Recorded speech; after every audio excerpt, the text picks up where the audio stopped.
மதுவில் தள்ளாடக்கூடிய இளைஞர்கள், போதைப் பொருட்களுக்கு அடிமையான இளைஞர்கள், சூதாட்டத்தில் ஈடுபடக்கூடிய இளைஞர்கள், காதல் என்ற பெயரிலே கண்டவர்களோடு படிதாண்டக்கூடிய சில இளம்பெண்கள், இவங்கெல்லாம் சீரழிவதற்கு என்ன காரணம்? திருட்டு குற்றத்திலே சில இளைஞர்கள் ஈடுபடுகிறார்களே, இதற்கெல்லாம் என்ன காரணம்? பொதுவெளியிலே எவ்வாறு ஒழுக்கமாக நடக்க வேண்டும், பெரியவர்களுக்கு எப்படி மரியாதை செய்ய வேண்டும், சிறியவர்களுக்கு எப்படி இரக்கம் காட்ட வேண்டும் என்பதை எல்லாம் அறியாத தான் தோன்றி கூட்டமாக இன்றைக்கு பல இளைஞர்கள் மாறி இருக்கின்றார்களே, இதற்கெல்லாம் என்ன காரணம்? அந்த இளைஞர்கள் யாரை நேசிக்கிறார்கள்? சினிமா கூத்தாடிகளை நேசிக்கிறார்கள். அந்த சினிமா கூத்தாடியை பார்த்து நான் எல்லா நற்பண்புகளையும் பெற்றுக் கொண்டேன் என்று சொல்லக்கூடிய ஒருவனை காட்ட முடியுமா? நான் சினிமா கூத்தாடியை பார்த்து தான் நான் புகைப்பிடிப்பதில்லை, நான் தண்ணி அடிப்பதில்லை, நான் என்னுடைய மனைவியை சரியாக கவனிக்கின்றேன், என்னுடைய தாயை சரியாக கவனிக்கின்றேன். சினிமா கூத்தாடிகளை பார்த்தா என்றைக்காவது ஒரு நாளைக்கு நல்ல விஷயத்தை ஏதாவது ஒரு படத்தில் சொன்னதை வச்சு செய்வானே தவிர மனிதனை மிருகமாக்கக்கூடியதுதான் இந்த சினிமா கலாச்சாரம். ரோட்டில் செல்லக்கூடிய பெண்களை எல்லாம் தவறான பார்வை பார்க்க வைக்கக்கூடியதான் சினிமா கலாச்சாரம். அன்போடு வளர்த்த பிள்ளைகளை கண்டவனோடும் ஓடி செல்லக்கூடிய கலாச்சாரத்தை உண்டாக்கியதுதான் இந்த சினிமா கலாச்சாரம். வீதிக்கு வீதி, முக்குக்கு முக்கு, சந்துக்கு சந்து டாஸ்மாக் கடைகளை உண்டாக்கியதுதான் இந்த சினிமா கலாச்சாரம். ஒரு வீதியிலே வாகனத்தில் செல்லும் பொழுது பொதுமக்கள் வருகிறார்கள், பெண்கள் வருகிறார்கள், முதியவர்கள் வருகிறார்கள், சின்ன குழந்தைகள் வருகிறார்கள். சரியான வேகத்தில் செல்ல வேண்டும் என்பதை மீறி தலைதறிக்க வாகனத்தை ஓட்டி செல்லக்கூடிய பெருமை பிடித்த இளைஞர்களை உண்டாக்கியது இந்த சினிமா கலாச்சாரம். ஒரு பொதுவெளியில் செல்லும் பொழுது ஒரு ஆணும் பெண்ணும் எல்லோரும் நம்மை பார்க்கிறார்கள் என்ற கூச்சம் இல்லாமல் பொதுவெளியை ஆபாசமாக மாற்றக்கூடிய கலாச்சாரத்தை உண்டாக்கியதுதான் இந்த சினிமா கலாச்சாரம். ஒக்க சிரிச்சா வெக்கமுதல் சொல்லுவாங்களா இல்லையா? ஒட்டுமொத்த சமூகம் சீரழியும் பொழுது எந்த ஒரு அசிங்கமும் அசிங்கம் என்றே தெரியாத ஒரு கூட்டத்தை உண்டாக்கியது இந்த சினிமா கலாச்சாரம். அப்ப இந்த சினிமா கலாச்சாரத்தில் வீழ்ந்து விட்ட இளைஞர்களோடு ஒன்று சேரும் போது அந்த இளைஞர் மதுவுக்கு அடிமையாவானா இல்லையா? அவருடைய குடும்பம் சீரழியுமா இல்லையா? அஸ்ஸலாமு அலைக்கும் வரஹ்மத்துல்லாஹி வபரகாத்துஹு. அளவிலா அருளாளனும் நிகரிலா பேரன்புடையவனுமாகிய எல்லாம் வல்ல அல்லாஹுவின் திருப்பெயரால் ஆரம்பம் செய்கின்றேன். அந்த வல்லநாயனின் வற்றா பெருங்கருணை, அல்லாஹுவின் இறுதி தூதரும் நம் உயிரினும் மேலான நபிகள் நாயகம் ஸல்லல்லாஹு அலைஹி வஸல்லம் அவர்களின் மீதும், அன்னாரின் வழிமுறையை நெறிதவறாமல் பின்பற்றிய உத்தம சத்திய சஹாபாக்கள் மீதும், அனைத்து நன்மக்களின் மீதும் நாம் அனைவரின் மீதும் என்றென்றும் நின்று நிலவட்டுமாக. அன்பிற்குரிய பெரியோர்களே, தாய்மார்களே, சகோதர சகோதரிகளே,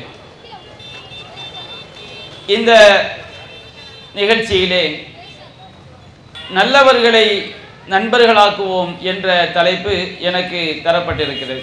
இவ்வுலகில் பல்வேறு வகைகளில் மனிதர்கள் வாழ்ந்து கொண்டிருக்கின்றார்கள். நபிகள் நாயகம் ஸல்லல்லாஹு அலைஹி வஸல்லம் அவர்கள் சொன்னார்கள், சஹீஹுல் புகாரியிலே பதிவு செய்யப்பட்டிருக்கிறது, அல் அர்வாஹு ஜுனூதும் முஜன்னதா, உயிரினங்கள் பலதரப்பட்ட பிரிவுகளாக இருக்கிறது. மனிதர்களும் அந்த உயிரினங்களில் ஒரு சாரார்.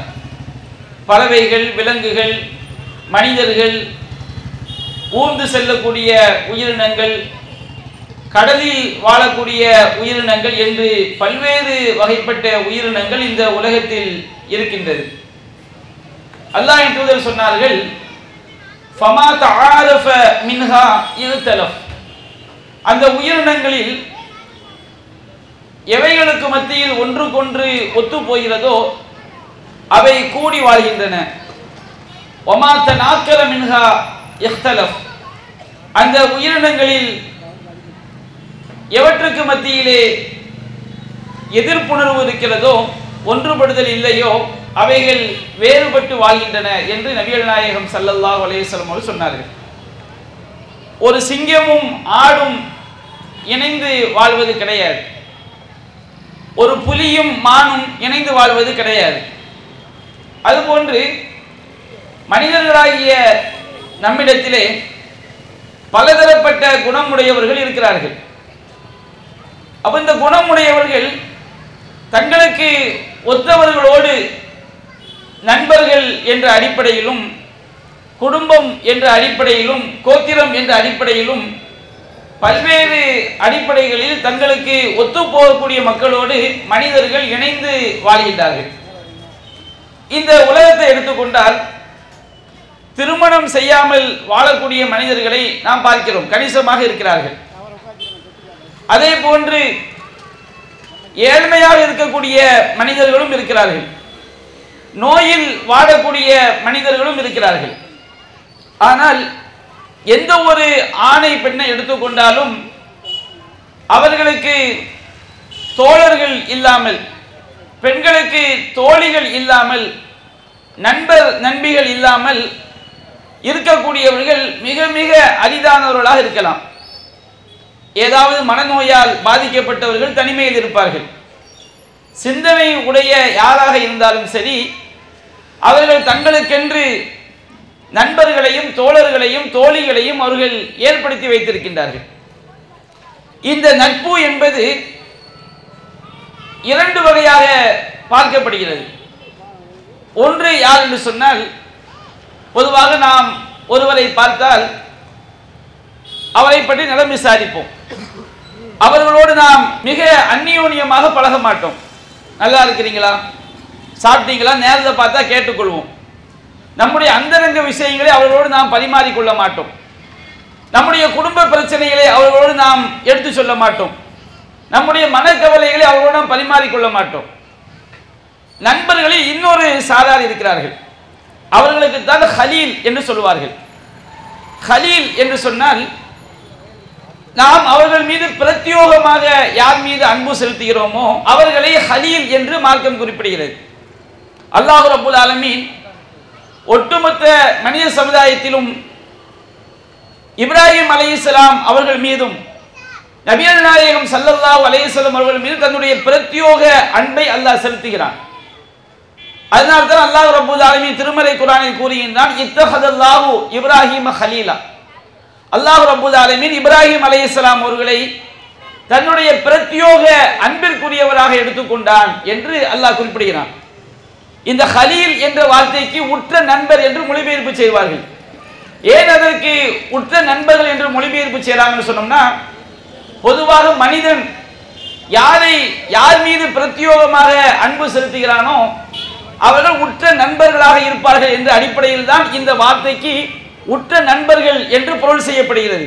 ஆனால் ஹலீல் என்ற வார்த்தையினுடைய அடிப்படையான அர்த்தம் என்னவென்று சொன்னால், பிரத்யோக அன்பிற்குரியவர், தனிப்பட்ட விருப்பத்திற்குரியவர் என்ற அதனுடைய பொருள். பிரத்யோக அன்பு என்பது அது யார் மீது வேண்டுமானால் ஏற்படலாம். சாதாரண ஒரு மனிதன் அவனுடைய வீட்டினுடைய நாயின் மீது பிரத்யோக அன்பை செலுத்துவான், சில விலங்கினங்கள் மீது பிரத்யோக அன்பை செலுத்துவான். பிரத்யோக அன்பு என்பது சக மனிதன் மீது மட்டும்தான் ஏற்பட வேண்டும் என்ற அவசியம் கிடையாது. அப்ப அல்லாஹ் ரப்புல் ஆலமீன் தன்னுடைய பிரத்யோக அன்பை இப்ராஹிம் அலைஹிஸ்ஸலாம் அவர்களுக்கு அல்லாஹ் கொடுத்தான். நபிகள் நாயகம் ஸல்லல்லாஹு அலைஹி வஸல்லம் அவர்கள் சொன்னார்கள், இன்னல்லாஹ இத்தஹதனி ஹலீலா கமா இத்தஹத இப்ராஹிம் அலைஹிஸ்ஸலாம் ஹலீலா. அல்லாஹ் ரப்புல் ஆலமீன் இப்ராஹிம் அலைஹிஸ்ஸலாம் அவர்களை தன்னுடைய பிரத்யோக அன்பிற்குரியவராக தேர்ந்தெடுத்ததை போன்று என்னை அல்லாஹ் தன்னுடைய பிரத்யோக அன்பிற்குரியவராக ஹலீலாக தேர்ந்தெடுத்துக் கொண்டான் என்று நபிகள் நாயகம் ஸல்லல்லாஹு அலைஹி வஸல்லம் அவர்கள் குறிப்பிட்டார்கள். அப்ப ஒவ்வொரு மனிதனுக்கும் அல்லாஹ்வுடைய ஹலீல் இப்ராஹிம் அலைஹிஸ்ஸலாம், அல்லாஹ்வுடைய ஹலீல் நபிகள் நாயகம் ஸல்லல்லாஹு அலைஹி வஸல்லம் அவர்கள். அதுபோன்று ஒவ்வொரு மனிதனுக்கும் அவர்களுடைய பிரத்யோக அன்பிற்குரியவர்கள் இருப்பார்கள். ஒருவன் யார் மீது அதிகமாக பிரத்யோக அன்பை செலுத்துகிறானோ அவனுடைய பழக்க வழக்கங்கள், அவனுடைய குணநலன்கள் இவன் மீது ஏற்படும்.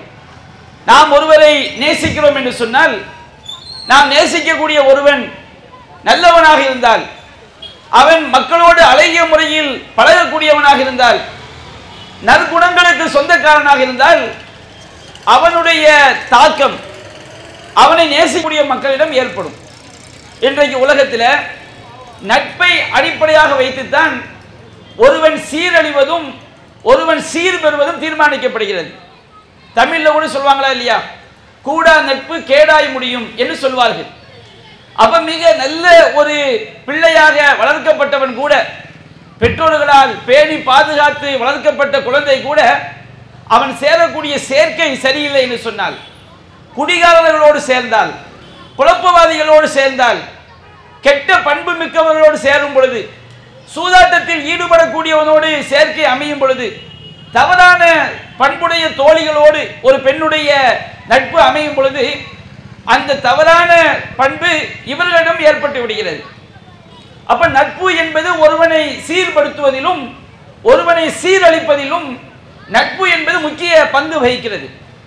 இதனால்தான் நம்முடைய இஸ்லாமிய மார்க்கம் நட்புக்கு ரொம்ப ரொம்ப முக்கியத்துவம் கொடுக்கிறது.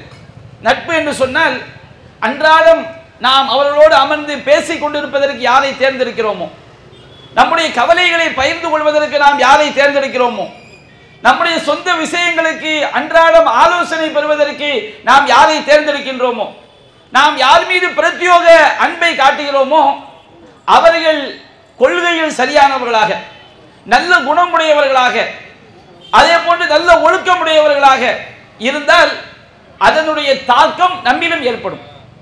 நபிகள் நாயகம் ஸல்லல்லாஹு அலைஹி வஸல்லம் சொன்னார்கள், முஸ்னத் அஹ்மதிலே பதிவு செய்யப்பட்டிருக்கிறது, அல் மர்உ அலா தீனி ஹலீலி, ஒவ்வொரு மனிதனும் அவன் யாரை அதிகம் நேசிக்கின்றானோ அவனுடைய கொள்கையில் இருக்கின்றான். நபிகள் சொல்லி காட்டுறாங்க, நீங்க யாரை அதிகம் நேசிக்கிறீர்களோ அவர்களுடைய கொள்கை தாக்கம், அவர்களுடைய பண்புகள், அது நல்லதோ கெட்டதோ, அது நம்மிடமும் ஏற்படும். நபியான சொல்லி காட்டினார்கள், ஃபல் யன்துர் அஹதுக்கும் மையு ஹாலி, உங்களில் ஒவ்வொருவரும் நீங்கள் யாருடன் அதிகமாக நட்பு பாராட்டுகிறீர்கள் என்பதை சிந்தித்து பாருங்கள். ஒவ்வொரு ஆணுக்கும் சொல்றாங்க, ஒவ்வொரு பெண்ணுக்கும் சொல்றாங்க, நீங்க யாரை அதிகமா நேசிக்கிறீங்க, நீங்க யாரோடு அதிகம் நட்பு பாராட்டுகிறீர்கள், உங்களுடைய நண்பர்கள் யார் என்பதை நீங்கள் நன்றாக சிந்தித்து பாருங்கள் என்று நபிகள் நாயகம் ஸல்லல்லாஹு அலைஹி வஸல்லம் அவர்கள் சொல்லி காட்டுறாங்க. நீங்க யாரை அதிகமா நேசிக்கிறீர்களோ அவர் ஒரு சினிமா நடிகராக இருந்தால் அந்த சினிமா நடிகனுடைய பழக்கம் இவன்கிட்ட ஏற்படும். ஒரு காலத்தில் நீங்க பார்க்கலாம், சில இளைஞர்கள் என்ன செய்வார்கள், தோல்ல கிடக்கிற துண்டை அப்படி சுத்தி போட்டுக்கிட்டே போவான். சில இளைஞர்கள் நடு ரோட்டில் நின்று குடிபானத்தை குடித்து கொண்டிருப்பான். சில இளைஞர்கள் அவங்க நடக்கிற நடையே வித்தியாசமா இருக்கும். சிலருடைய முடி ஸ்டைலே ரொம்ப வித்தியாசமாக இருக்கும். மற்றவர்களுக்கு இடையூறு தரக்கூடிய விதமாக தெனாவெட்டாக ரொம்ப ஒரு பொது வீதியிலே மிகவும் ஒழுக்கமற்ற தன்மையோடு பலரும் நடந்து கொள்வார்கள். இதற்கெல்லாம் காரணம் யார் என்று பாருங்கள், அவன் யாரை நேசிக்கிறானோ அந்த நடிகன் அவ்வாறு நடந்திருப்பான். ஒரு சினிமா கூத்தாடியை நேசித்திருப்பான். அந்த சினிமா கூத்தாடி அவன் நடிக்கக்கூடிய சினிமா படங்களிலே பொதுவெளியில் அவன் மதுவை அருந்தி கொண்டு வருவான், பொதுவெளியில் அவன் சிகரெட்டுகளை பிடித்துக் கொண்டிருப்பான், பொதுவெளியில் அவன் மக்களை எல்லாம் தாக்குவதை போன்று நடித்திருப்பான். அவன் மீது அன்பு கொண்ட அந்த பிள்ளைங்க இருக்கிறாங்களா இல்லையா, அந்த மக்கள் செய்வாங்க, அதே செயலை அதே விஷயத்தை பொதுவெளியில வெளிப்படுத்துவார்கள். அந்நிய பெண்கள்கிட்ட தவறாக நடப்பது, இன்றைக்கு எங்கு பார்த்தாலும் காதல் என்ற பெயரிலே பெண்களுக்கு அதிகமான கொடுமைகள், அநியாயங்கள், அக்கிரமங்கள் அரங்கேற்றப்படுவதற்கு மிகப்பெரிய காரணம் எது? சினிமா. சினிமாவுடைய மோகத்தினால்தான் இன்றைக்கு எப்படி ஈமானிய உணர்வு உள்ளத்திலே ஆழ பதிந்திருக்க வேண்டுமோ அதுபோன்று இந்த காதல் என்ற உணர்வு பதிந்திருக்கிறது. அப்ப அவர்கள் அதை அதிகமாக நேசிக்கும் பொழுது அந்த தாக்கம் அப்படியே ஏற்பட்டு விடுகின்றது. அப்ப நட்பு என்பது அது சரியான ஒரு பண்பாக இருக்கும். சரியான ஒருவரை நாம் நேசித்தால், சரியான ஒருவரோடு நாம் நட்பு கொண்டால் அது நமக்கு இம்மைக்கும் மறுமைக்கும் வழிகாட்டக்கூடியதாக இருக்கும். நாம் யாரை நேசிக்கிறோமோ அவர் தப்பான ஒரு கொள்கையில் இருந்தால், நீங்க ஒரு நாத்தி கடவுளே இல்லை என்று ஒருவர் சொல்கிறார் வைத்துக் கொள்வோம், அவரை நீங்க அளவுக்கு அதிகமாக நேசித்தால் உங்களுடைய கொள்கையும் அதுவாக மாறும். பல அரசியல் கட்சியில் உள்ள இஸ்லாமிய நண்பர்களை பார்க்கிறோமா இல்லையா, கடவுளே இல்லைம்பாங்க. ஏன்பா கடவுளே இல்லைன்னு சொன்னா அவன் சிந்திச்சு ரொம்ப ஒரு விஞ்ஞானபூர்வமாக உணர்ந்து சொல்கிறானா? சாதாரண விஷயங்கள்ல கூட சிந்திக்கக்கூடிய அறிவு அவனுக்கு இருக்காது, அவனுடைய செயல்பாடுகள் காட்டும். ஆனால் அவன் கடவுளே இல்லை என்ற அந்த கொள்கைக்கு வருவதற்கு காரணம் அவன் யாரை நேசிக்கிறானோ, யாரோடு நட்பு பாராட்டுகிறானோ, யாருடைய கருத்தை சிறந்ததாக நினைக்கிறானோ அவங்களுடைய கொள்கை தாக்கம் இவனிடம் ஏற்படுகிறது. சஹீஹுல் புகாரியிலே பதிவு செய்யப்பட்டிருக்கிறது, ஒரு நபி தோழர் நபிகள் நாயகம் ஸல்லல்லாஹு அலைஹி வஸல்லம் அவரிடம் வருகின்றார்.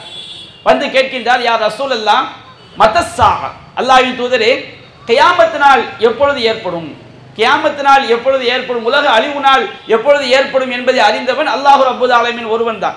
அல்லாஹ்வை தவிர யாரும் என்ன செய்ய முடியாது, அறிய முடியாது.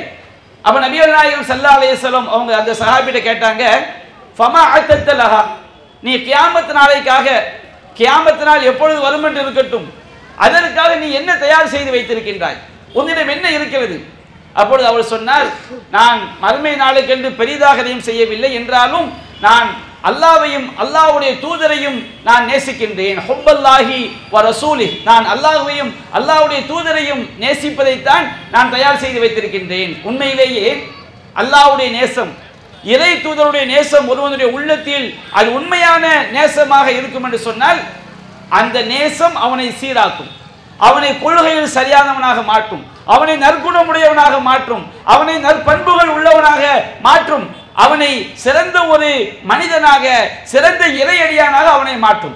அப்ப நபிகள் நாயகம் ஸல்லல்லாஹு அலைஹி வஸல்லம் சொன்னார்கள், இன்னக மஅமன் அஹ்பப்த, நிச்சயமாக நீ யாரை நேசிக்கிறாயோ அவர்களோடு நீ மறுமையில் இருப்பாய். இறை தூதரை நேசிக்கிறாயா, இறை தூதரோடு நீ மறுமையில் சொர்க்கத்தில் இருப்பாய் என்று நபிகள் நாயகம் ஸல்லல்லாஹு அலைஹி வஸல்லம் அவர்கள் சொன்னார்கள்.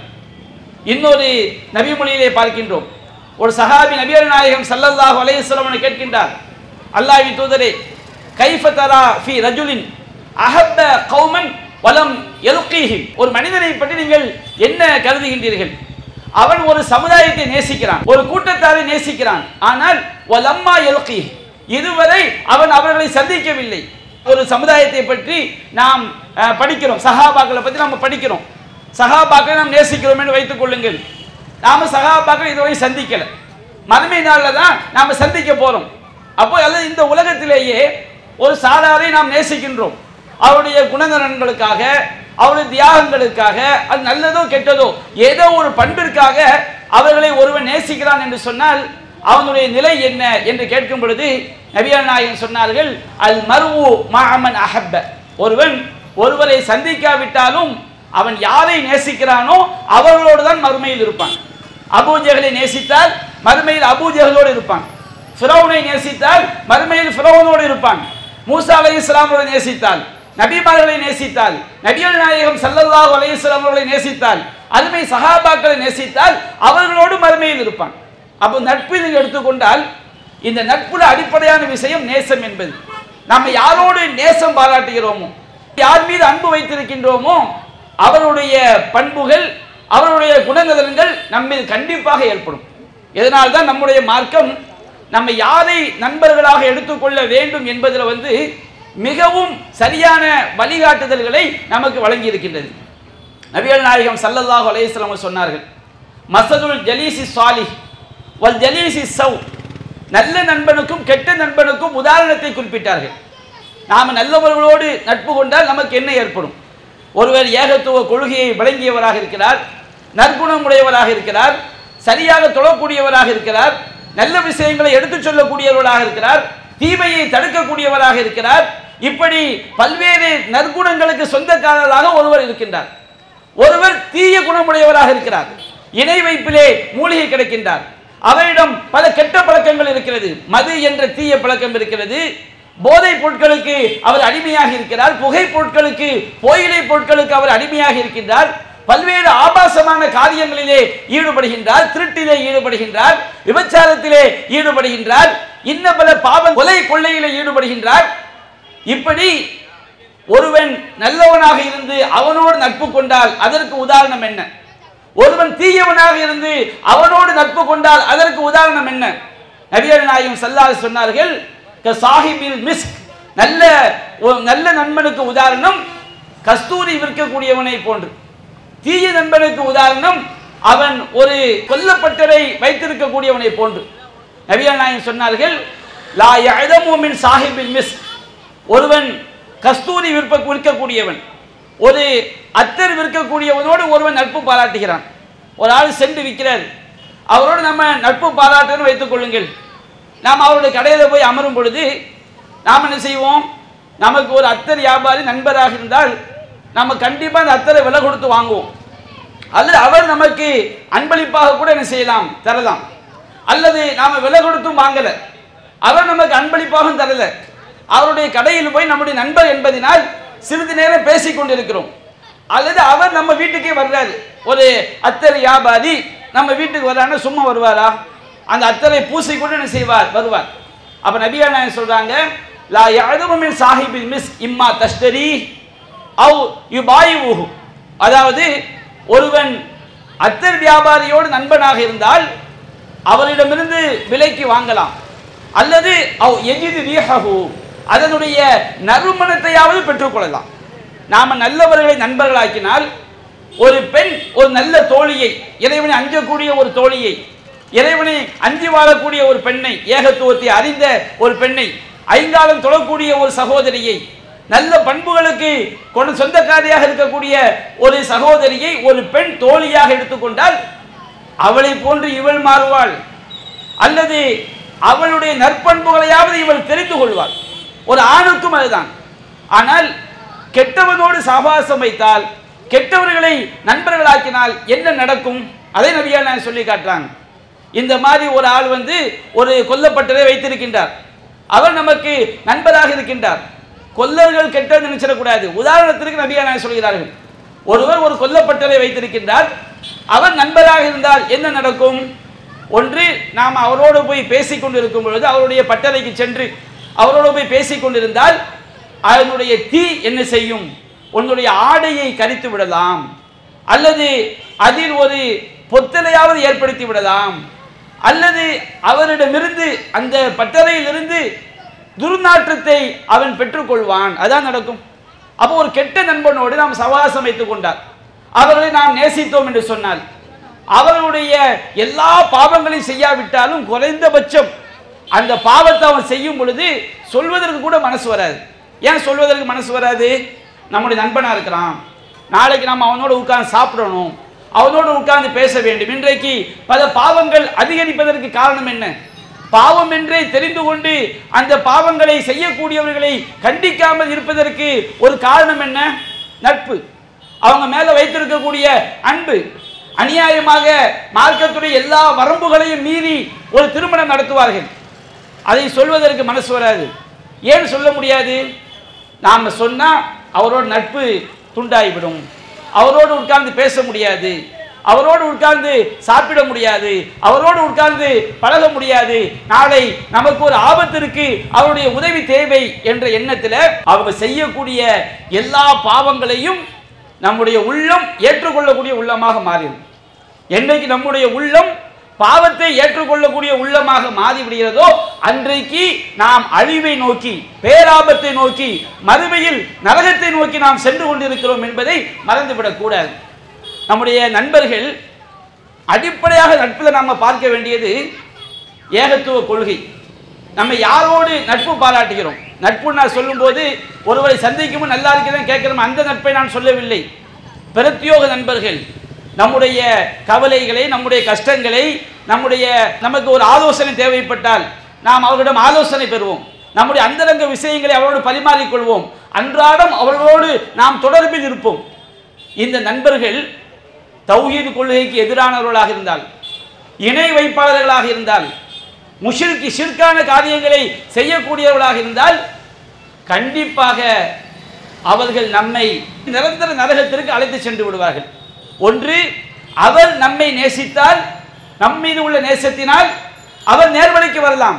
ஆனால் அவரை நாம் நேசித்தால், அவர் எவ்வளவு இணை வைப்பில் இருந்தாலும் சரி, எவ்வளவு வழிகேட்டில் இருந்தாலும் சரி, எனக்கு அவருடைய நேசம் முக்கியம் என்பதை நாம் முற்படுத்தினால் என்ன நடக்கும்? நம்முடைய உள்ளமும் அதே போன்று மாறிவிடும். நபிகள் நாயகம் ஸல்லல்லாஹு அலைஹி வாழ்க்கை எடுத்து பாருங்க. ரசூலுல்லாஹ்வுடைய சிறிய தந்தை அபூ தாலிப், உண்மையிலேயே நான் கற்பனை செய்வதுண்டு.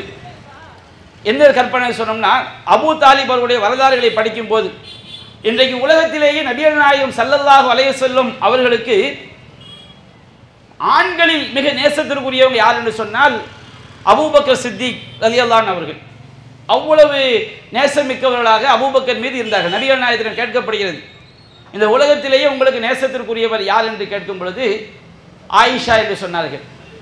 ரிஜால், ஆண்கள் யாருன்னு கேட்கும்போது அபூபக்கர் சித்திக் ரலியல்லாஹு அன்ஹு. அடுத்து யார் என்று கேட்கும் பொழுது உமர் இப்னு ஹத்தாப் ரலியல்லாஹு அன்ஹு என்று சொன்னார்கள். அடுத்து யார் என்று கேட்கும் பொழுது உஸ்மான் ரலியல்லாஹு அன்ஹு அவர்களை குறிப்பிட்டார்கள். இப்படி நபிகள் நாயகம் ஸல்லல்லாஹு அலைஹி வஸல்லம் அவர்கள் அவங்க யார் மேல அதிகமான அன்பு வைத்திருக்கிறார் என்பதை எல்லா சஹாபாக்களும் நேசித்தார்கள், எல்லா மூமின்களையும் நேசித்தார்கள். அதிகப்படியான அன்பு அபூபக்கர் சித்திக் ரலியல்லாஹு அன்ஹு அவங்க மீது இருந்தது. அதே நேரத்தில் அபூ தாலிப் அவருடைய வரலாறை படிக்கும் பொழுது இந்த அபூ தாலிப் அவர்கள் இஸ்லாத்தை ஏற்றிருந்தால் நபிகள் நாயகம் ஸல்லல்லாஹு அலைஹி வஸல்லம் அவர்களுக்கு அவர்களை போன்ற ஒரு அவர்கள் மீது வைத்திருக்கக்கூடிய நேசம் என்பது மிக உச்சகட்டமாக இருந்திருக்குமோ என்று நினைக்கக்கூடிய அளவிற்கு அபூ தாலிப் அவருடைய வாழ்க்கை. இந்த அபூ தாலிப் அவர்கள் ஈமான் கொள்ளாம இணை வைப்பாளராக முஷ்ரிக்கீன்களை ஒருவராக மரணிப்பதற்கு காரணம் என்ன தெரியுமா? அவருடைய நட்பு தான் காரணமாக இருந்துச்சு. இந்த அபூ தாலிப் அபூ ஜஹலை அவர் நேசித்தார். உக்பத் இப்னு அபி முஈத் என்பவனை அவர் நேசித்தார். இன்னும் பல முஷ்ரிக்கீன்களை அவர் நேசித்தார். அவர் மரண தருவாயில இருக்கும் பொழுது அபூ தாலிப் அவர்கள் உயிரோடு இருக்கின்ற வரை நபிகள் நாயகம் ஸல்லல்லாஹு அலைஹி வஸல்லம் அவர்களுக்கு மிக அரவணைப்பாக இருந்தார். அவருடைய பிரச்சாரத்திற்கு மிகப்பெரிய பாதுகாப்பாக இருந்தார். வரலாற்றிலே அபூ தாலிப் அவர்கள் மரணித்த அந்த ஆண்டையும் ஹதீஜா ரலியல்லாஹு அன்ஹா அவர்கள் மரணித்த ஆண்டையும் ஆமுல் ஹுசுன் கவலை ஆண்டு என்று வர்ணிப்பார்கள். அந்த அளவிற்கு நபிகள் நாயகம் ஸல்லல்லாஹு அலைஹி வஸல்லம் அவர்களுக்கு மிகப்பெரிய ஒரு கவலையை ஏற்படுத்தியது அபூ தாலிப் அவருடைய மரணம். என்ன காரணம் என்று சொன்னால் அபூ தாலிப் நபிகள் நாயகம் ஸல்லல்லாஹு அலைஹி வஸல்லம் அவர்களுக்கும் அவருடைய பிரச்சாரத்திற்கும் மிக மிக உறுதுணையாக இருந்தார். நபிகள் நாயகம் ஸல்லல்லாஹு அலைஹி வஸல்லம் அவர்களிடம் கேட்கப்பட்டது, அல்லாஹ்வின் தூதரே, அபூ தாலிப் உங்களுடைய சிறிய தந்தை அபூ தாலிப் அவர் இணை வைப்பாளராக மரணித்து விட்டாரே, கான யஹூதுக் வ யக்லபுலக், உங்களை அவர் பாதுகாப்பவராக இருந்தார், உங்களுக்காக மற்றவர்களின் மீது கோபப்படுபவராக இருந்தார், மற்றவர்களை பகைப்பவராக இருந்தார், அவருக்கு நீங்கள் என்ன செய்ய முடியும், மறுமையிலே ஏதாவது செய்ய முடியுமான்னு கேட்கும் பொழுது அபூ தாலிப் அவர்கள் இணை வைப்புல மௌத்தாயிட்டாங்க, அவருக்கு நிரந்தர நரகம். ஆனால் நபிகள் நாயகம் சொன்னார்கள், என்னுடைய பரிந்துரை மட்டும் இல்லாதிருந்தால் அவர் நரகத்தின் அடித்தட்டில் இருந்திருப்பார். அபூ தாலிப் நரகத்தினுடைய மேல் தட்டில் இருக்கிறார். நிரந்தரமான வேதனை, நரகத்திலேயே மிக குறைந்தபட்ச வேதனையை பெறக்கூடியவர்களில் அபூ தாலிப்பும் ஒருவர். அவருக்கு எப்படி நரகத்தில் வேதனை செய்யப்படும்? நபிகள் நாயகம் சொல்லி காட்டுறாங்க, கான யூதவ் அலா அஹ்மஸி கதமைஹி ஜம்ரத்தான், அவருடைய உள்ளங்கால்களில் 2 நெருப்பு கங்குகள் வைக்கப்படும், அதன் காரணமாக அவருடைய மண்டை கபாலம் கொதித்து வடியும். அந்த அளவிற்கு மிக பயங்கரமான வேதனை தான் நரகத்தில் குறைந்தபட்ச வேதனை. இந்த வேதனையில் அபூ தாலிப் நிரந்தரமாக இருப்பார். இந்த அபூ தாலிப்பை கெடுத்து நாசமாக்கின எது தெரியுமா? அவர் வாழும்போது வாழ்ந்த நண்பர்கள். அவர் மரண தருவாயில் இருக்கும் பொழுது நபிகள் நாயகம் ஸல்லல்லாஹு அலைஹி வஸல்லம் அவர்கள் அபூ தாலிப் அவர்களிடம் வருகிறார்கள். யா அம் குல் லா இலாஹ இல்லல்லாஹ், என்னுடைய தந்தையின் சகோதரரே, லா இலாஹ இல்லல்லாஹ், எல்லா வணக்கங்களுக்கும் தகுதியானவன் அல்லாஹ் ஒருவனை தவிர வேறு யாரும் இல்லை என்ற ஏகத்துவ கலிமாவை சொல்லிவிடுங்கள். அந்த ஒரு வார்த்தையை நீங்கள் சொல்லிவிடுங்கள். மரணிப்பதற்கு முன்பாக இந்த ஒரு வார்த்தையை நீங்கள் மொழிந்து விடுங்கள். உஹாஜுலக பிஹா இன்தல்லாஹ், அந்த ஒரு வார்த்தையை கொண்டு, அந்த ஏகத்துவ திருக்கலிமாவை கொண்டு, அந்த தௌஹீதுடைய வாசகத்தை கொண்டு உங்களுக்காக நான் அல்லாஹ்விடம் வாதாடி எப்படியாவது உங்களுக்கு நான் சொர்க்கத்தை பெற்று தந்து விடுவேன் என்று அல்லாஹ்வுடைய இறுதி தூதர், சொர்க்கத்துடைய தலைவர், இறுதி நபி அங்கே தன்னுடைய சிறிய தந்தையிடம் மன்றாடுகிறார், கெஞ்சுகிறார், எப்படியாவது இந்த வார்த்தையை சொல்லிவிடுங்கள். ஆனால் அபூ தாலிபுடைய நண்பர்கள், அபூ ஜஹல் அங்கே இருக்கின்றான், அப்துல்லா இப்னு அபி உமையா அங்கே இருக்கின்றான். அபூ தாலிபை பார்த்து கேட்கிறார்கள், அதர்கபு அம் மில்லத்தி அப்துல் முத்தலிப், அப்துல் முத்தலிபுடைய கொள்கையை நீங்கள் வெறுக்கப் போகிறீர்களா? நம்முடைய நண்பர்கள் அவங்களுடைய கொள்கையை தான் நம்ம கிட்ட திணிப்பாங்க. அபூ தாலிபுடைய நண்பர்கள் அபூ தாலிப் அவர்களை மீளவே முடியாத பெரும் நஷ்டத்தில் தள்ளினார்கள். அபூ தாலிப் மரண தருவாயிலே அலா மில்லத்தி அப்துல் முத்தலிப், நான் அப்துல் முத்தலிபுடைய கொள்கையில் தான் இருக்கின்றேன் என்று சொல்லி அவர் மரணித்து விடுகின்றார். நபிகள் நாயகம் ஸல்லல்லாஹு அலைஹி வஸல்லம் சொன்னார்கள், அந்த துக்கம் தாங்க முடியாமல் சொன்னார்கள், லா அஸ்தக்ஃபிரன்ன லக மாலம் உன்ஹு அன்க, அல்லாஹ் என்னை தடுக்கின்ற வரை உங்களுக்காக நான் அல்லாஹ்விடம் பாவ மன்னிப்பு கோருவேன் என்று சொன்னார்கள். அதற்கு பிறகுதான் அல்லாஹ் வசனத்தை இறக்கி வைத்தான், நபியே இன்னக லா தஹ்தி மன் அஹ்பப்த, நீர் நாடியோருக்கெல்லாம் நேரான வழியை நீ செலுத்திவிட முடியாது, வலாக்கின்னல்லாஹ யஹ்தி மன் யஷா, அல்லாஹ் தான் நாடியோரை நேர்வழியில் செலுத்துகின்றான். மா கான லின் நபியி வல்லதீன ஆமனு அயஸ்தக்ஃபிரு லில் முஷ்ரிகின் வலவ் கானு உலில் குர்பா மின் பஅதி மா தபய்யன லஹும் அன்னஹும் அஸ்ஹாபுல் ஜஹீம், எவ்வளவு நெருங்கிய உறவினர்களாக இருந்தாலும் இணை வைத்த நிலையில் மரணித்தவர்கள் நரகவாதிகள் தான் என்று தெரிந்த பிறகு அவர்களுக்காக பாவ மன்னிப்பு கோருவது நபிக்கும் தகுதி கிடையாது. நபிக்கு மட்டும் கிடையாது, ஈமான் கொண்ட எந்த மூமின்களுக்கும் தகுதி கிடையாது. அப்ப பாத்தீங்களா, அபூ தாலிபுடைய உயர்ந்த அந்தஸ்தை அவர் ஈமான் கொண்டிருந்தால் உண்மையிலேயே சொர்க்கத்தில் மிக உயரிய அந்தஸ்துக்கு அவர் சென்றிருக்கலாம். ஆனால் அவரை கெடுத்து நாசமாக்கியது எது? அவருடைய நட்பு. அல்லாஹ் ரப்புல் ஆலமீன் திருமறை குர்ஆனில் நாம் யாரை நேசிக்கின்றோம், யாரோடு நட்பு கொள்கின்றோம் என்பதை மிக அற்புதமாக நமக்கு எடுத்துச் சொல்கின்றான். அல்லாஹ் கூறுகின்றான், யௌம யஅல்லு ஸாலிமு அலா யதைஹி, மறுமை நாளில் அநியாயக்காரன் தன்னுடைய கை விரல்களை கடித்துக் கொண்டிருப்பான். அவன் சொல்வான், யா லைத்தனி இத்தஹத்து மஅ ரசூலி சபீலா, நான் இறை தூதரோடு என்னுடைய கொள்கை பயணத்தை அமைத்திருக்க வேண்டுமே. யா வைலத்தி லைத்தனிலம் அத்தஹய ஃபுலானன் ஹலீலா, எனக்கு ஏற்பட்ட நாசமே, இன்னாரை நான் கண்ட கலிசலைகளை எல்லாம் என்னுடைய உற்ற நண்பனாக எடுக்காமல் இருந்திருக்க வேண்டுமே. நாம வழிகேட்டில் உள்ளவர்களை, தீய பண்பு உடையவர்களை, சினிமா கூத்தாடிகளை, வழிகேட்டு தீய காரியங்களை போதிக்கக்கூடியவர்களை, தீய கொள்கைக்கு சொந்தக்காரர்களை நம்முடைய உற்ற நண்பர்களாக எடுத்துக்கொண்டால் லகத் அலல்லனி அனி ذிக்ரி பஅத இத் ஜாஅனி, எனக்கு அறிவுரை வந்த பிறகு, இறைவனுடைய வழிகாட்டுதல் வந்த பிறகு என்னை இந்த நண்பன் வழிகெடுத்து விட்டானே என்று மறுமையில் பாவிகள் கதறுவார்கள் என்று அல்லாஹ் சொல்லி காட்டுகிறான். இன்றைக்கு இதைத்தான் தௌஹீத் ஜமாத் இஸ்லாமிய இளைஞர்களுக்கு நாம் சொல்கின்றோம். இந்த இஸ்லாமிய இளைஞருடைய நிலை என்ன? மதுவில் தள்ளாடக்கூடிய இளைஞர்கள், போதைப் பொருட்களுக்கு அடிமையான இளைஞர்கள், சூதாட்டத்தில் ஈடுபடக்கூடிய இளைஞர்கள், காதல் என்ற பெயரிலே கண்டவர்களோடு படிதாண்டக்கூடிய சில இளம்பெண்கள், இவங்கெல்லாம் சீரழிவதற்கு என்ன காரணம்? திருட்டு குற்றத்திலே சில இளைஞர்கள் ஈடுபடுகிறார்களே, இதற்கெல்லாம் என்ன காரணம்?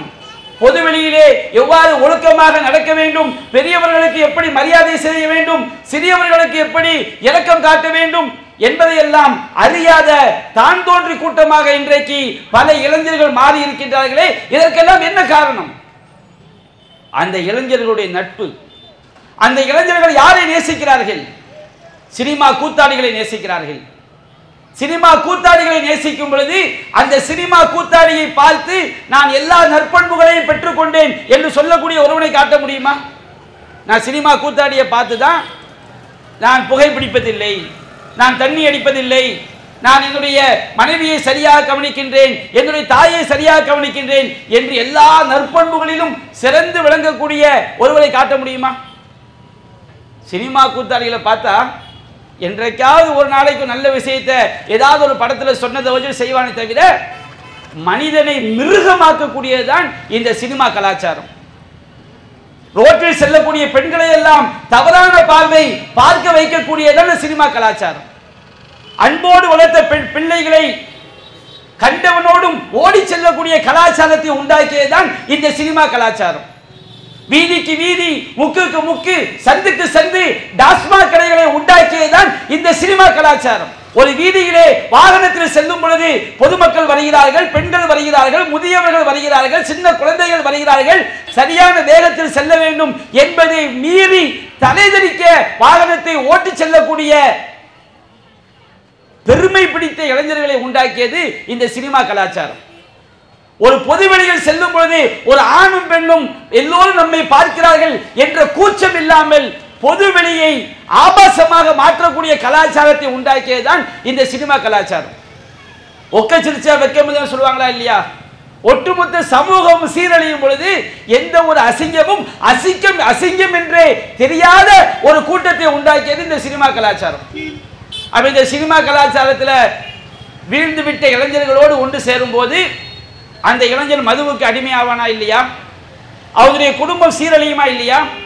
அல்லாஹ் ரப்பல் ஆலமீன் திருமறை குர்ஆன் சொல்லி காட்டுகின்றான், இன்னமல் ஹம்ரு வல் மைசிரு வல் அன்சாபு வல் அஸ்லாமு ரிஜ்சு மின் அமலி ஷைத்தான்.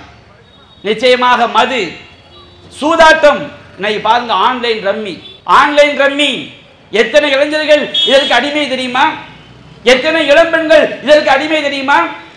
சில ஊர்களில் தற்கொலை செய்து கொண்டார்கள் ஆன்லைன் ரம்மி விளையாடி. நம்முடைய சமுதாயம் விதிவிலக்கல்ல. ஆன்லைன் ரம்மி என்ற பெயரிலே கணவனும் மனைவியும் சூதாட்டத்திற்கு அடிமையாகி அதில் சொத்துக்களை எல்லாம் இழந்து அதற்கு பிறகும் அந்த சூதாட்ட போதையிலிருந்து விடுபட முடியாமல் பலரிடமும் எனக்கு நோய் இருக்கிறது, எனக்கு வறுமை இருக்கிறது, எனக்கு கஷ்டம் இருக்கிறது என்று பல லட்சங்களை பலரிடமும் கடனாக வாங்கி அதையும் அந்த சூதாட்டத்திலே போட்டு ஒரு நேரத்திலே எல்லா சொத்துக்களையும் இழந்து கடன் மிகுந்து கணவன் தற்கொலை செய்து கொள்கிறான், மனைவி ஊரை விட்டு ஓடிவிடுகிறார். சில இடங்களில் மனைவி தற்கொலை செய்து கொள்கிறாள், கணவன் ஊரை விட்டு ஓடிவிடுகிறான். இந்த கொடுமையான கலாச்சாரம் எல்லாம் ஏற்படுவதற்கு என்ன காரணம்? சூதாட்டம். அல்லாஹ் கூறுகின்றான், இன்னமல் ஹம்ரு வல் மைசிரு வல் அன்சாபு வல் அஸ்லாம் ரிஜ்ஸும் மின் அமலி ஷைத்தான். நிச்சயமாக மது, சூதாட்டம், விக்கிரக வழிபாடு, ஜோசியம் பார்ப்பது இவையெல்லாம் ஷைத்தானுடைய காரியங்கள். ஃபஜ்தனிபூ, நீங்கள் அவற்றை விட்டு விலகிக் கொள்ளுங்கள். லஅல்லகும் துஃப்லிஹூன், நீங்கள் வெற்றி அடைவீர்கள். அடுத்து அல்லாஹ் கூறுகின்றான், இன்னமா யுரீது ஷைத்தானு அய்யூகிய பைனகுமுல் அதாவத வல் பக்லாஅ ஃபில் ஹம்ரி வல் மைசிர். மதுவின் மூலமாகவும் சூதாட்டத்தின் மூலமாகவும் உங்களுக்கு மத்தியிலே பகைமையையும் வெறுப்பையும் உண்டாக்குவதற்கு தான் ஷைத்தான் நாடுகின்றான். வயசுத்தகும் அன் திக்ரில்லாஹி வ அனிஸ் ஸலாத், அல்லாஹ்வுடைய நினைவை விட்டும் தொழுகையை விட்டும் உங்களை தடுப்பதற்கு தான் ஷைத்தான் நாடுகிறான். ஃபஹல் அன்தும் முன்தஹூன், நீங்கள் அதை விலகிக் கொள்ள மாட்டீர்களா? அல்லாஹ் கேட்கின்றான். நபிகள் நாயகம் ஸல்லல்லாஹு அலைஹி வஸல்லம் இந்த மதுவினால் ஒரு குடும்பம், ஒருவன் அவனுடைய உடல் நலன் கெட்டு போவதோடு ஒரு குடும்பமே நாசமாகும், அவனுடைய தலைமுறையே நாசமாகிவிடும், பெரும் பாதிப்புக்கு உள்ளாகிவிடும் என்பதனால்தான் மற்ற பாவங்களை எச்சரித்ததை விட தௌஹீதுக்கு அடுத்தபடியாக இந்த மதுவை பற்றி எச்சரிக்கை செய்தார்கள். நபிகள் நாயகம் சொன்னார்கள், லஅனல்லாஹுல் ஹம்ர், அல்லாஹ் மதுவை சபித்து விட்டான். வபாயிஅஹா, அந்த மதுவை விற்பவனை அல்லாஹ் சபித்து விட்டான். அந்த மதுவை வாங்கக்கூடியவனை அல்லாஹ் சபித்து விட்டான். வஷாரிபஹா, அந்த மதுவை குடிக்கக்கூடியவனை சபித்து விட்டான். வஆசிரஹா, அந்த மதுவை தயாரிக்கக்கூடியவன். வமுதசிரஹா, அந்த மதுவை சாறுபடியக்கூடியவன். வஹாமிலஹா, அந்த மதுவை சுமப்பவன். வல் மஹ்மூலத்து இலை, அந்த மது யாருக்காக சுமந்து செல்லப்படுகிறதோ அவன். வஆக்கிலு சமனஹா, அதனுடைய கூலியை, மது விற்ற கூலியை சாப்பிடக்கூடியவன். எல்லோரும் சபிக்கப்பட்டவர்கள். ஏன் தெரியுங்களா? இந்த மது ஒருவனுக்கு உள்ளே நுழைந்து விட்டால், இந்த மது தீமையிலே ஒருவன் விழுந்து விட்டால் அவன் மீண்டு வருவது மிகப்பெரிய கடினம். அவன் தன்னுடைய உடல்நலத்தை கெடுத்துக் கொள்கிறான், அவனுடைய குடும்பம் பாதிக்கப்படுகிறது, பல்வேறு அவனுடைய போதை தலைக்கேறிவிட்டால் அவனுடைய அறிவு செயல்படாமல் போய்விடுகிறது. இப்படிப்பட்ட பல கேடுகளுக்கு சொந்தக்காரனாக இருப்பது இந்த மது. இந்த மதுவில் வீழ்வதற்கு என்ன காரணம்? அதே போன்று பாருங்கள், இன்றைக்கு இஸ்லாமிய சமுதாயத்தில் தர்கா வழிபாடு மேலோங்கி இருப்பதற்கு என்ன காரணம்? இந்த நட்பு தான் காரணம்.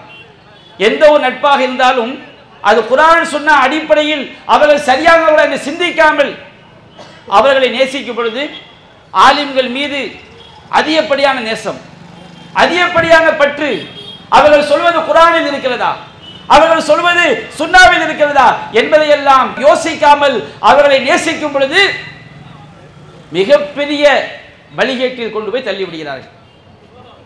அல்லாஹ் ஒருவன் தான் எல்லாவற்றையும் அறியக்கூடியவன், அல்லாஹ் ரப்புல் ஆலமீன். நம்மை பார்க்கக்கூடியவன் அல்லாஹ் ரப்புல் ஆலமீன். நம்முடைய துன்பங்களை நீக்கக்கூடியவன் அல்லாஹ் ரப்புல் ஆலமீன். இஸ்லாத்துடைய அடிப்படை ஏகத்துவ கொள்கை. ஒவ்வொரு தொழுகையிலும் நபிகள் நாயகம் சொன்னார்கள், லா ஸலாத்த லிமன் லம் யக்ரா பி ஃபாத்திஹத்தில் கிதாப், எவன் அல்ஹம்து சூரா ஓதவில்லையோ அவனுக்கு தொழுகையே கூடாது என்றார்கள். அந்த அல்ஹம்து சூராவில் என்ன ஓதுகின்றோம்? இய்யாக நஅபுது வ இய்யாக நஸ்தஈன், இறைவா உன்னையே நாங்கள் வணங்குகின்றோம், உன்னிடமே நாங்கள் உதவியும் தேடுகின்றோம். நம்முடைய மார்க்கத்தில் அல்லாஹ்வை வணங்குவதிலேயே அல்லாஹ் கிட்ட உதவி தேடுறது வந்துடும். ஆனால் அல்லாஹ் ரப்புல் ஆலமீன் உதவி தேடுறது என்பதை தனியாக சொல்லி காட்டுகிறான். இறைவா உன்னையே வணங்குகிறோம், உன்னிடத்திலே நாங்கள் உதவியும் தேடுகிறோம். யாரிடம் உதவி தேட வேண்டும்? நாம் பிரார்த்தனை செய்து உதவி கேட்பதாக இருந்தால் அல்லாஹ் ரப்புல் ஆலமீன் ஒருவனிடம் மட்டும்தான் கேட்க வேண்டும். இது நபிகள் நாயகம் நமக்கு போதித்தது.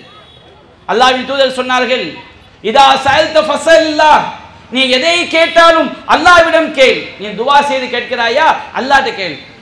ஏன்னு சொன்னோம்னா, நீங்க எல்லாம் என் முன்னாடி தான் உட்கார்ந்து இருக்கிறீங்க, நீங்க எல்லாம் உயிரோட தான் இருக்கிறீங்க. நான் இறைவனிடம் பிரார்த்தனை செய்வதை போன்று உங்களிடம் கேட்டால், கியாமத் வரைக்கும் கேட்டாலும் உங்களால் பதிலளிக்க முடியுமா? எல்லாம் ஹயாத்தா தானே இருக்கிறீங்க. ஒரு 5 ரூபாய் கேட்கணும், மனுஷன் கேட்குற மாதிரி காதர் பாய் ஒரு 5 ரூபா கொடுங்கன்னு கேட்டால் அவர் தரப்போறாரு. மனுஷன் கேட்குற மாதிரி கேட்டால் தருவார். நான் என்னன்னு அல்லாட்ட கேட்குற மாதிரி அவருக்கு சப்தமாக சொல்லாமல் நான் பாட்டுக்கு காதர் பாய்ட்டு துவா கேட்கணும் வச்சுக்கிடுங்க ஒரு பேச்சுக்கு. கியாமத்து வரை கேட்டாலும் என் உள்ளத்தில் உள்ள அறிய முடியுமா? ஹயாத்தா தானே இருக்கிறாரு. சரி, இந்த கூட்டத்தில் உள்ள யாராவது அறிய முடியுமா? இந்த உலகத்தில் உள்ள யாராவது அறிய முடியுமா? உள்ளத்தில் உள்ளதை அறியக்கூடியவன் யார்? அல்லாஹ் ரப்பல் ஆலமீன். இன்னல்லாஹ அலீமும் பிதாத்தி சுதூர். உள்ளத்தில் உள்ளதை அறியக்கூடியவன் அல்லாஹ் ரப்பல் ஆலமீன்.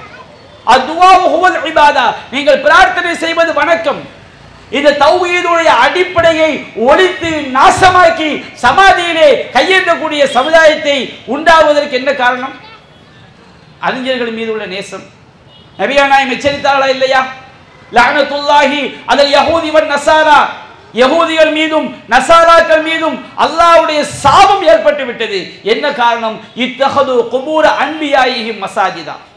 நபிமார்களுடைய சமாதிகளை எல்லாம் அவர்கள் வணங்கும் இடங்களாக எடுத்துக்கொண்டார்கள். நபிகள் நாயகம் சொன்னார்கள், அல்லாஹும்ம லா தஜஅல் கப்ரி ஈதா. இறைவா, என்னுடைய கபரை விழா கொண்டாடும் இடமாக ஆக்கி விடாதீர்கள் என்று எச்சரிக்கை செய்தார்கள். இன்றைக்கு மிகப்பெரிய ஷிர்க் இந்த தர்கா வழிபாட்டின் மூலமாக ஏற்பட்டிருப்பதற்கு என்ன காரணம்? நபிகள் நாயகம் மரணிக்கும் பொழுது கூட எச்சரிக்கை செய்தார்கள், இன்னல்லாஹ லா யக்ஃபிரு அய்யுஷ்ரக பிஹி. அல்லாஹ் அவனுக்கு இணை வைக்கப்படுவதை மன்னிக்கவே மாட்டான். வ யக்ஃபிரு மா தூன தாலிக லிமன் யஷா. அது அல்லாத பாவங்களை தான் நாடியோருக்கு மன்னிப்பான் என்று அல்லாஹ் எச்சரிக்கை செய்தும் இன்றைக்கு இந்த தர்கா வழிபாட்டிலே இணை வைப்பிலே கணிசமான முஸ்லிம்கள் வீழ்வதற்கு என்ன காரணம்? நட்பு தான் காரணம். ஆலிம்கள் மீது வைத்துள்ள கண்மூடித்தனமான பக்தி நேசம். அவர்கள் சத்தியத்தை சொல்கிறார்களா அசத்தியத்தை சொல்கிறார்களா என்பதை சிந்திக்க விடாமல் ஆக்கியது இந்த நேசம். அன்பிற்குரிய சகோதரர்களே, அதாவது அல்லாஹ் ரப்பல் ஆலமீன் நமக்கு சொல்றான், குர்ஆன் சொன்ன அடிப்படையில் ஒரு விஷயம் பாவமாக இருந்தால், இஸ்லாமிய அடிப்படையில் ஒரு விஷயம் பாவம் என்று தெரிந்துவிட்டால், அந்த காரியங்களை செய்யக்கூடியவர்களை கண்டால் குறைந்தபட்சம் அந்த காரியத்தில் ஈடுபடும் போதாவது நீங்கள் அவர்களை விட்டு விலகிக் கொள்ளுங்கள் என்று அல்லாஹ் சொல்கிறான். அல்லாஹ் கூறுகின்றான், வைதா ராய்தல்லதீன யஹூதுன ஃபி ஆயாத்தினா. நம்முடைய வசனங்களில் வீண் விதண்டாவாதம் செய்பவர்கள், தௌஹீத் கொள்கைக்கு மாற்றமாக சத்தியத்திற்கு மாற்றமாக இஸ்லாம் எதை இணை வைப்பு என்று சொல்கிறதோ அத்தகைய இணை வைப்பு காரியங்களை செய்யக்கூடியவர்களாக, இஸ்லாம் எதை பாவம் என்று சொல்கிறதோ அந்த பாவத்தை செய்யக்கூடியவர்களாக அப்படிப்பட்ட கூட்டங்களை நீங்கள் கண்டால், அல்லாஹ்வுடைய வசனங்கள் விஷயத்திலே விதண்டாவாதம் வீண் விவாதம் செய்யக்கூடிய கூட்டங்களை கண்டால் நீங்கள் அவர்களோடு அமராதீர்கள். அவர்களோடு நீங்கள் அமராதீர்கள். அல்லாஹ் சொல்லி காட்டுகின்றான், வகத் நஸல அலைக்கும் ஃபில் கிதாப் அன் இதா சமீதும் ஆயாத்தில்லாஹி யுக்ஃபரு பிஹா வ யுஸ்தஹஸு பிஹா. அல்லாஹ் உங்களுக்கு இந்த திருமறை குர்ஆனிலே இறக்கி வைத்திருக்கின்றான். அல்லாஹ்வுடைய வசனங்கள் மறுக்கப்படுவதை கண்டால், அல்லாஹ்வுடைய வசனங்கள் மறுக்கப்படுவது என்றால் திருமறை குர்ஆனும் நபிகள் நாயகமும் எந்த பாவங்களை எல்லாம் தடுத்திருக்கின்றார்களோ அந்த பாவங்களை செய்யக்கூடிய சபையாக ஒரு சபையில் உள்ளவர்கள் இருந்தால், அல்லாஹ்வுடைய வசனங்கள் கேலி செய்யப்படுவதை கண்டால், ஃபலா தகூது மாஹும் ஹத்தா யஹூலு ஃபீ ஹதீஸில் கைரி. அவர்கள் வேறு காரியங்களில் ஈடுபடும் வரை நீங்கள் அவர்களோடு அமராதீர்கள். அப்படி அமர்ந்தால் ஒரு கூட்டம் பாவமான காரியம் செய்கிறாங்க, ஷிர்க செய்கிறாங்க, பாவமான காரியம் செய்கிறாங்க, திருமணம் என்ற பெயரிலே ஆண்களும் பெண்களும் இஸ்லாமிய வரம்புகளை மீறி பல்வேறு இஸ்லாம் சொன்ன ஒழுக்க மாண்புகளை மீறி நடக்கிறார்கள். அந்த சபையில போய் நம்ம உட்கார்ந்து இருக்கிறோம். பிதாவான காரியங்கள் நடக்குது, அந்த சபையில போய் நாம் அமர்ந்திருக்கிறோம். அப்படி அமர்ந்திருந்தால் என்ன நடக்கும்? இன்னக்கும் இதம் மிஸ்லுஹும். அப்பொழுது நீங்களும் அவர்களை போன்றவர்கள் தான் என்று திருமறை குர்ஆன் நமக்கு எச்சரிக்கை செய்கிறது. அன்பிற்குரிய சகோதரர்களே, இந்த உலகத்தில் உள்ள எந்த நட்பாக இருந்தாலும், ஒரே ஒரு நட்பை தவிர எந்த நட்பாக இருந்தாலும் அந்த நட்பு மறுமையில் நமக்கு பெரிய இழிவைத்தான் தேடித்தரும். அல்லாஹ் ரப்பல் ஆலமீன் திருமறை குர்ஆனில் கூறுகின்றான், வல் அஹில்லாஹு யௌமைதின் பஅதுஹும் லிபஅதின் அதுவுன். எல்லா உற்ற நண்பர்களும் மறுமை நாளில் ஒருவருக்கு ஒருவர் எதிரிகளாகத்தான் இருப்பார்கள். நட்பை எடுத்து பாருங்க. ஒரு பெரிய டாக்டராக இருந்தால் நம்ம டாக்டரோடு நட்பு வச்சுக்கிட்டோம்னா நமக்கு ஒரு நோயை பற்றி ஆலோசனை கேட்டுக்கலாம். அதை டாக்டரோடு நட்பு வைக்கக்கூட நான் சொல்லலை. நல்ல டாக்டராக இருந்தால் நட்பு வைத்துக் கொள்ளலாம். ஆனால் ஒரு வழிகேட்டை போதிக்கக்கூடியவராக இருந்தாலும் நான் அவரோடு நட்பு வச்சுக்கிடுவேன், அவரோடு நான் நெருங்கி பழகுவேன், அவரோடு நான் அவர் செய்யக்கூடிய வழிகேட்டை கண்டிக்க மாட்டேன் என்று இருந்தால் ஒரு செல்வந்தர், இவரோட நட்பு வச்சுக்கிட்டா நமக்கு ஆபத்தில் உதவுவார் என்பதற்காக மட்டும் அவருடைய தீமைகளை கண்டிக்காமல் நட்பு வைப்பது. ஒரு பெண் ரொம்ப அழகா இருக்கிறாங்க, அந்த பெண்ணோட நம்ம நட்பு வைத்துக் கொண்டால் நமக்கு சில சிறப்பு கிடைக்கும் என்பதற்காக நட்பு வைப்பது. இப்படி மார்க்கம் இறையச்சம் என்ற அடிப்படை இல்லாமல் வேறு எதற்காக நட்பு வைத்தாலும் அந்த எல்லா நண்பர்களும் மறுமையில் எதிரிகளாகத்தான் இருப்பார்கள். இல்லல் முத்தகீன், இறையச்சம் உடையவர்களை தவிர. இந்த உலகத்தில் ஒருவரோடு நாம் நட்பு வைக்க வேண்டும் என்றால் நீங்கள் அவரை பார்த்தால் உங்களுக்கு இறைவனை பற்றிய ஒரு எண்ணம் உங்களுக்கு வர வேண்டும். அல்லாஹ்வுடைய மார்க்கத்தை அவர் உங்களுக்கு போதிக்கக்கூடியவராக இருக்க வேண்டும். தனிமையிலும் போதிக்கக்கூடியவராக இருக்க வேண்டும், பொதுவெளியிலும் போதிக்கக்கூடியவராக இருக்க வேண்டும். சில சைத்தா இருப்பான், பொது வெளியில அல்லாஹ் இறைவா அப்படியே கண்ணீர் விட்டு கதறுவான். அவனோட தனிமையில பெற்றவங்க வச்சுக்கிட்டுங்க, ஷைத்தானா இருப்பான். இந்த நட்பு பெரிய டேஞ்சர்.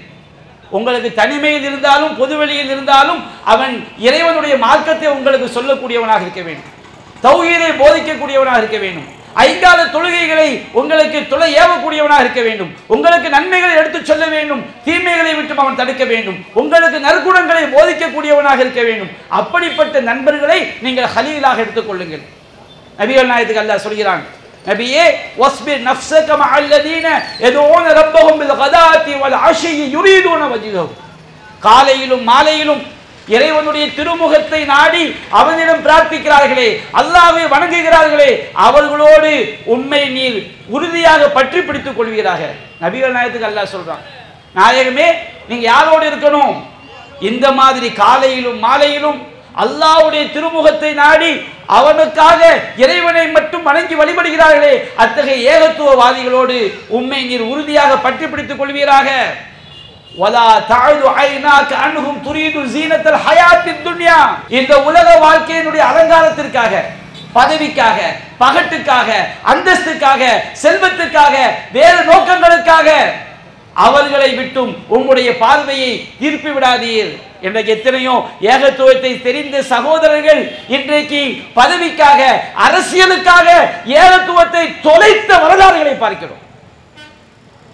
ஒரு அரசியல் கட்சி தலைவர் நாகூர் தர்கா கபருக்கு முன்னாடி கண்ணை பொத்தி நிற்கிறார். இன்னொரு அரசியல் கட்சி தலைவர் மீலாது விழா கொண்டாடுகிறார். இன்னொருவர் விக்கிரக வழிபாட்டிற்கே சென்று விட்டார். என்ன காரணம்? பதவி, ஓட்டு வேணும், அந்தஸ்து வேணும். லட்சத்தில் ஒருவருக்கு ஒரு எம்எல்ஏ சீட்டு கிடைத்து விடுமா? பார்க்கிறோம். இந்த உலகத்துடைய அலங்காரத்திற்காக, பதவிக்காக, பட்டத்திற்காக, வேறு நோக்கங்களுக்காக நீங்கள் அவர்களை விட்டும், ஏகத்துவத்தில் உள்ளவர்களை விட்டும் உங்களுடைய பார்வைகளை திருப்பி விடாதீர்கள். அல்லாஹ் சொல்லி காட்டுகிறான், வலா துதி மன் அக்ஃபல்னா கல்பஹு அன் ذிக்ரினா. யாருடைய உள்ளத்தை நம்மை நினைப்பதை விட்டும் நாம் திசை திருப்பி விட்டோமோ அவனுக்கு நீங்கள் கட்டுப்பட்டு விடாதீர்கள். அவனுடைய காரியம் வரம்பு மீறியதாக இருக்கிறது. அல்லாஹ் எச்சரிக்கை செய்கின்றான். அன்பிற்குரிய சகோதரர்களே, நபிகள் நாயகம் ஸல்லல்லாஹு அலைஹி வஸல்லம் சொன்னார்கள், மறுமை நாளில் எந்த நிழலுமே கிடையாது அல்லாஹ்வுடைய அரிசி நிழலை தவிர. அந்த மறுமை நாளில் சூரியன் 1 மைல் தொலைவில் இருக்கும் விசாரணை நாளில் ஒவ்வொரு மனிதனும் அவன் செய்த பாவ அளவிற்கு வேர்வையால் கடிவாளமிடப்பட்டிருப்பான். அந்த நாளில் 7 வகை தன்மை கொண்டவர்களுக்கு அல்லாஹ் தன்னுடைய அரிசியின் கீழ் அல்லாஹ் நிழல் கொடுக்கின்றான். அவனுடைய அரியாசனத்துடைய நிழலை கொடுக்கின்றான். அதில் ஒரு சாரா யார் தெரியுமா? ரஜுலானி தஹாப்பா ஃபில்லாஹி இஜ்தமா அலைஹி வ தஃபர்ரகா அலைஹி. நாம் எல்லாரும் ஒன்று கூடி இருக்கிறோம். எதுக்காண்டி? காசுக்காண்டி கூடணுமா? அல்லது எம்எல்ஏ பதவிக்காண்டி கூடணுமா? ஓட்டுக்காண்டி கூடணுமா? எதற்காக கூடியிருக்கிறோம்? நபிகள் நாயகம் சொன்னார்கள், 2 மனிதர்கள் ஒருவரை ஒருவர் நேசித்தார்கள், இறைவனுக்காக நேசித்தார்கள். அந்த இறை நேசத்திற்காகவே ஒன்று கூடினார்கள். அல்லாஹ்வுடைய மார்க்கத்தை கேட்பதற்காக ஒன்று கூடுவார்கள். தஃபர்ரகா அலை, அந்த மார்க்கத்தை கேட்டு பின்பற்றுவதற்காக பிரிந்து செல்வார்கள். இத்தகைய தன்மை உடையவர்கள் அல்லாஹ்வுடைய அரிசியில் நிழல் பெறுவார்கள். இந்த தன்மை உடையவர்கள் நபிகள் நாயகம் சொன்னார்கள், இன்னல் முத்தஹாப்பீன ஃபில்லாஹ் ஃபீ லில்லிஹி யௌம லா லில்ல இல்லா லில்லுஹு. அல்லாஹ்வுக்காக நேசிக்கக்கூடியவர்கள், அல்லாஹ்விற்காக நட்பு பாராட்டக்கூடியவர்கள் எந்த நிழலுமே இல்லாத மறுமை நாளில் அல்லாஹ்வுடைய நிழலில் இருப்பார்கள் என்று நபிகள் நாயகம் ஸல்லல்லாஹு அலைஹி வஸல்லம் அவர்கள் சொல்லி காட்டினார்கள். நபிகள் நாயகம் ஸல்லல்லாஹு அலைஹி சொன்னார்கள், நம்முடைய நாக்கு எப்படி சுவையை உணர்கிறதோ இதை மட்டும் சொல்லி என்னுடைய உரையின் இறுதி பகுதிக்கு வந்து விடுகிறேன். நம்முடைய நாவு சுவையை உணரும். நமக்கு சுவையான உணவுகள் நாக்கிற்கு பிடிக்கும், இனிப்புகள் பிடிக்கும், பிரியாணி பிடிக்கும். அதே நம்முடைய உடல்ல நோய் இருந்தால் காய்ச்சக்காரன் கொண்டு போய் பிரியாணியை கொடுத்தா அவன் நாக்கு அந்த பிரியாணியை விரும்புமா? நோய் என்பது உணவினுடைய சுவையை தடுத்து விடும். அதுபோன்று உள்ளத்திற்கென்று ஈமானிய சுவை ஒன்று இருக்கிறது. ஒரு உள்ளம் ஆரோக்கியமான உள்ளமாக இருந்தால்தான் அந்த உள்ளம் இறை நம்பிக்கையின் சுவையை உணர முடியும். நபிகள் நாயகம் சொன்னார்கள், சலாசுன் மன் குன்ன ஃபீஹி வஜத ஹலாவத்தல் ஈமான். 3 தன்மைகள் யாரிடம் இருக்கிறதோ அவர்கள் ஈமானுடைய சுவையை உணர்ந்து கொள்ள முடியும். நம்முடைய உள்ளம் ஈமான், அல்லாஹ் சொல்லக்கூடிய நல்ல விஷயங்கள், நபிகள் நாயகம் சொல்லி தந்த நல்ல விஷயங்களை உள்ளம் உட்கொள்ள வேண்டும் என்றால் அந்த உள்ளம் ஆரோக்கியமான உள்ளமாக இருக்க வேண்டும். ஆரோக்கியமான உள்ளத்திற்கு 3 அடிப்படையில் அல்லாஹ்வின் தூதர் சொன்னார்கள். முதலாவது அடிப்படை என்ன தெரியுமா? ஐயகூன் அல்லாஹு வ ரசூலுஹு அஹப்ப இலைஹி மிம்மா சிவாஹுமா. அல்லாஹ்வும் அல்லாஹ்வுடைய தூதரும் அவர்கள் இருவரையும் தவிர உள்ள அனைத்தை விடவும் அவர்களுக்கு நேசத்திற்குரியவனாக அவனுக்கு ஆக வேண்டும். அல்லாஹ்வை நேசிப்பது, அல்லாஹ்வுடைய தூதரை நேசிப்பது என்று சொன்னால் இறைவனுடைய மார்க்கத்தை பின்பற்றுவது, இறை தூதருடைய வழிகாட்டுதலை பின்பற்றுவது, அதுதான் அவர்களை நேசிப்பது. இரண்டாவதாக சொன்னார்கள், ஐயுஹிப்பல் மர்அ லா யுஹிப்புஹு இல்லா லில்லாஹ். எந்த ஒரு மனிதனை நீங்கள் நேசித்தாலும் அல்லாஹ்விற்காக மட்டுமே நேசிக்க வேண்டும். அப்படி இருந்தால் தான் ஈமானுடைய சுவையை உணர முடியும்.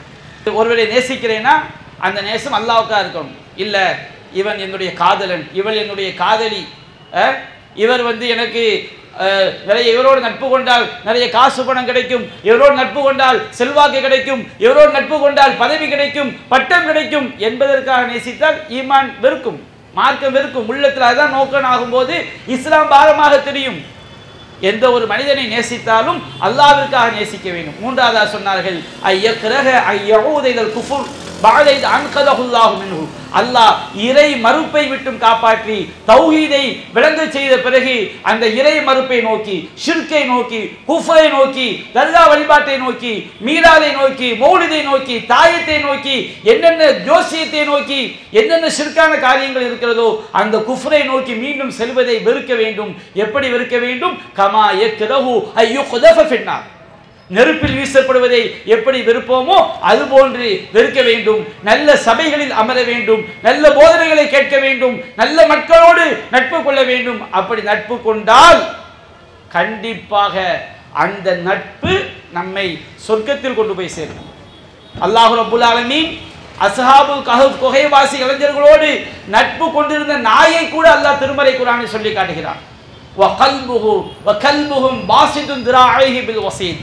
அந்த அவருடைய நாய் தன்னுடைய கால்களை விரித்துக் கொண்டு அந்த குகை வாசலிலே இருந்தது என்று நல்லவர்களோடு தொடர்பு கொண்ட, கொள்கைக்காக வாழ்ந்த மக்களோடு நட்பு கொண்ட நாயை கூட திருமறை குர்ஆன் குறிப்பிடுகிறது. ஆனால் முஷ்ரிக்கீன்களோடு, இணை வைப்பாளர்களோடு, தீய காரியங்கள் செய்பவர்களோடு நாம் தொடர்பு கொண்டால், நட்பு வைத்தால் நிச்சயமாக அந்த நட்பு இம்மையிலும் நம்மை நாசமாக்கிவிடும், மறுமையிலும் நம்மை நாசமாக்கிவிடும். எனவே நன்மக்களோடு, சத்திய கொள்கை சீடர்களோடு அல்லாஹ்வும் அல்லாஹ்வுடைய தூதரும் எத்தகைய வழிகாட்டுதல்களை வழங்கினார்களோ அத்தகைய நன்மக்களோடு நம்முடைய நட்பை நாம் வைத்துக் கொள்வோம், நல்லவர்களை நண்பர்களாக தேர்ந்தெடுப்போம் என்று கூறி வேண்டிக் கொண்டவனாக என்னுடைய உரையை நிறைவு செய்கின்றேன். வாஹல் தஅவானா அல்ஹம்துலில்லாஹி ரப்பில் ஆலமீன். அஸ்ஸலாமு அலைக்கும் வரஹ்மத்துல்லாஹி வபரகாத்துஹு. அல்லாஹு அக்பர், அல்லாஹு அக்பர்.